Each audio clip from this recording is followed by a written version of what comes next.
I call Chris Farfoy. Thank you very much, Mr Speaker. Can I just point to some of the opening remarks that the Minister made in her speech, and that this bill, the intent of this bill from the government is to make sure that Radio New Zealand is relevant and future-proofing Radio New Zealand. Future-proofing Radio New Zealand and keeping Radio New Zealand relevant has been such a priority for this government, Mr Speaker, that this piece of legislation was introduced or given to the Select Committee in June 2009 and has languished on the order paper through the 49th Parliament, through the 50th Parliament, and we've got to the stage now where they've got hardly anything on the order paper. So this massive priority in public broadcasting has all of a sudden found its way back onto the order paper and getting its second reading. Mr Speaker, some of the names, someone else has done this today, some of the names on the Select Committee, some of the members in this House wouldn't even know who they are. It's two parliaments ago. This is how much of a priority that this government is making over public broadcasting. Such a priority this government has made over the last 6 years that it's frozen the budget of Radio New Zealand. Now, can I just at this point have a disclaimer and actually thank Radio New Zealand and the staff of Radio New Zealand for the work that they have done under increasingly tight financial conditions. They, as the Minister has said, are having to tread new waters. Technology is changing. I'll talk about that later. But Radio New Zealand has got to the stage where it has, at a Select Committee, said it has got to the bone and cannot make any more cuts. So that is the reality of the priority that this government has given public broadcasting. And let me say, as someone who has actually worked in public broadcasting here and overseas, I haven't had the pleasure of working for Radio New Zealand, is that I don't want Radio New Zealand to be strong purely for a political purpose for the Labour Party.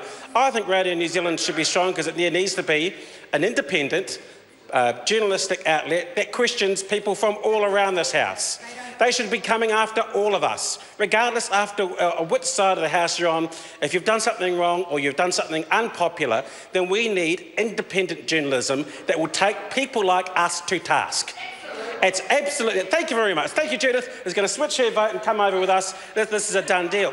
So, Mr Speaker, having independent media is very important, and we support this bill because it sets out a charter that began its life under a Labour government. But what has happened over the last 6 years is, while it's nice to have a charter, the cold hard reality of this is that this current government has starved Radio New Zealand of funding to be able to do some of the things that are in this piece of legislation. Now, that's one fact. Now, my former employer, TVNZ, who probably aren't happy with me since I became a Member of Parliament because of the criticism that I've poured on them, have moved from an institute that used to have a charter and a dual remit of a public broadcaster and a commercial entity to basically purely becoming a commercial entity.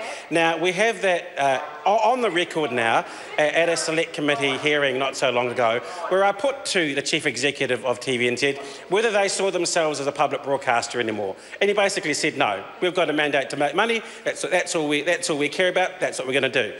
Now, on that side of the House, that might be okay. But also on this side of the House, we do care about some of the tenets of public broadcasting. And one of those, Mr Speaker, is making sure that you're a participant and making sure constituents or Kiwis can participate in the democratic process.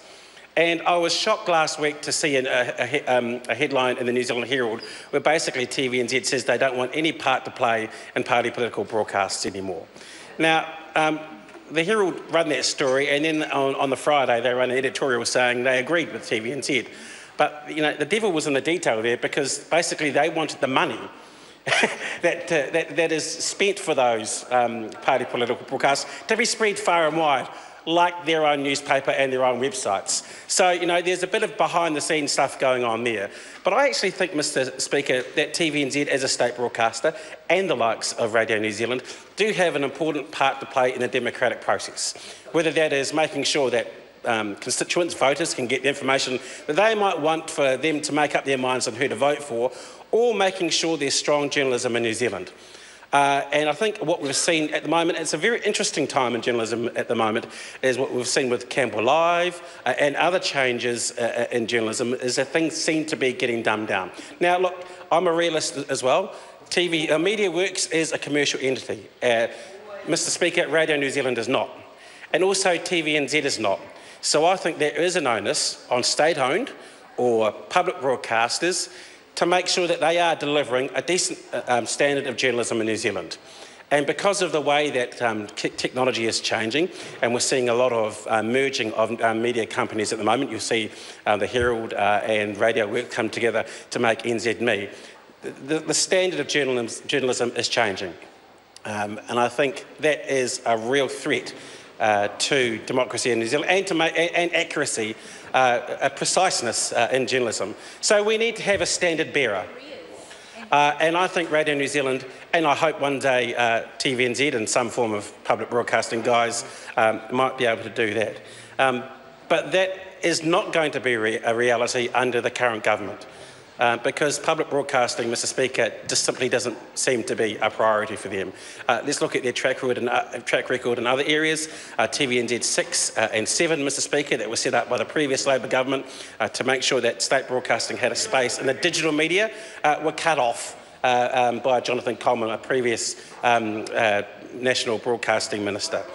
Now, I do not hesitate to agree with the Minister that public broadcasters have to change their game. I don't watch much TV either these days. I've got an internet connection, I watch Netflix, I watch TV, what I want to watch and when I want to watch it. But we need to make sure that New Zealand stories are told and are in that sphere. And if we don't have a government that supports the likes of New Zealand On Air, supports the likes of TVNZ and local broadcasters and local content producers, and supports Radio New Zealand, then we're going to be in serious danger of having all this content from around the world coming into New Zealand and not having any of our own stories to tell. Now, Mr Speaker, when I grew up, back in the day, there were lots of New Zealand faces and lots of stories, so long ago, lots of New Zealand stories out there, whether it be children's TV or whether it be documentaries or whether it be factual programs as well. Under the Mountain, no, Terry T.O., things like that, Video Dispatch were very important when I was growing up. But I think if we are going into this digital age and we don't have a prioritising of New Zealand content, then I think the future generations of New Zealanders will miss out. We won't have New Zealand stories on air, we won't hear our voices on the radio, we'll get stuff piped in from overseas. Now, essentially, changes in technology, Mr Speaker, mean bigger pipes, you can get things faster. And one of the first things I said in last year around the changing technologies around broadcasting was you can have a bigger pipe, but if you're still sending sewage down it, it's still sewage. Now, our viewers and our listeners don't want sewage coming in from overseas.